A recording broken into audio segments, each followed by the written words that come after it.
Welcome back to the channel. It's me, Adam, and you're watching Unlimited Options Investing. In this video, we're going to be taking a look at an indicator that most people don't even know exists and how it could point to a bottom in a market. You're not going to want to miss this. Let's get started.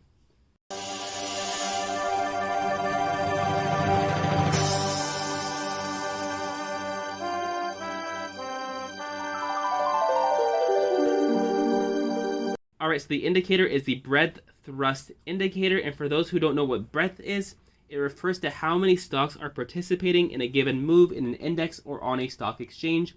An index may be rising, yet more than half the stocks in the index are falling because a small number of stocks have such large gains, and they drag the whole index higher. So think of big names, Apple, Microsoft, Amazon, and let's say big tech has a great day, but every other sector in the market is doing badly. However, the S&P 500 might be skyrocketing higher because of those big names have such a large weighting.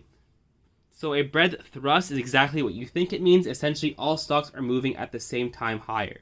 So here is how to use the breadth thrust indicator as a momentum starter to determine the stock market bottom based on the past 6 events in 2009 during the Great Financial Crisis, 2010, 11, 16, 18, and 2020.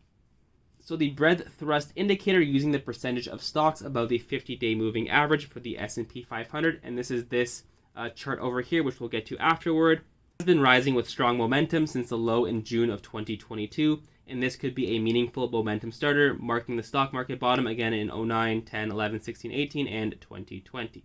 So using market breadth thrust to anticipate the market bottom, to qualify as a significant breadth thrust, it needs to hit the deeply oversold level, which is below or close to 10, following by a rise above the deeply overbought level, which is about 90. As reflected in the market breadth, the deeply oversold level suggests a selling climax or a depressed market with an extreme bearish sentiment, or when sellers are getting exhausted. The subsequent sharp rise in market breadth to the overbought level suggests urgent buying from institutions, and bullish divergence could show up from time to time. As shown above, a market bottom was formed in March of 2020, so this area over here, where the breadth thrust dipped below 10, so in this area, and rose beyond 90.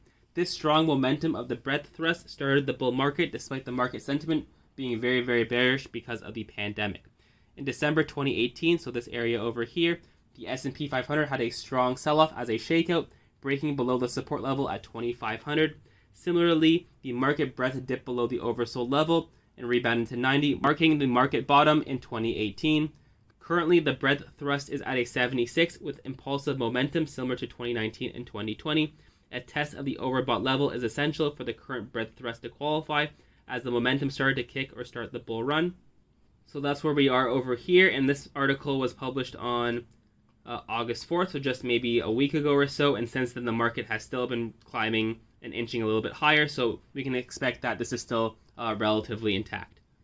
So in July 2015, although the market breadth hit the oversold level, it failed to reach the overbought level at 90, hence did not qualify as a momentum starter that would mark the bottom, and it was confirmed by a lower test in 2016, and as we can see, the breadth thrust in 2016 went from 10 to 90, which marked the market bottom.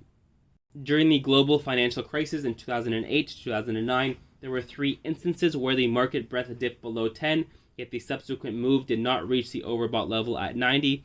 These were the classical bear market rallies, which traders and investors should pay attention to. In March 2009, the breadth thrust went from below 10 to above 90, which marked the market bottom. So as the current breadth thrust is yet to reach the overbought level, the market bottom is yet to be confirmed. While the bullish setups are gaining momentum, the S&P 500 is short-term overbought and testing the resistance zone between 4,100 and 4,200. It is prudent to pick the best quality setup with decent reward to risk among the outperforming stocks. Now looking at the charts, we actually reached a low back on June 17th of 0.84, which is incredibly low, which means only 5 stocks or so were above the 50-day average on that day. And from that point, we are currently at 83.49. Again, that article was published somewhere over here around 76, but we are so close to that 90 reading. If we take a look at the S&P 500 or the SPY, we have been gapping up like it's been no tomorrow. If we look at the 4-hour time frame, gap over here, gap over here, gap over here, this gap filled, and then this gap over here is yet to fill. We broke this 415 resistance after we gapped up yesterday. Next level will be about 430, which does coincide with the longer term downtrend, but again, be very wary with all these gaps.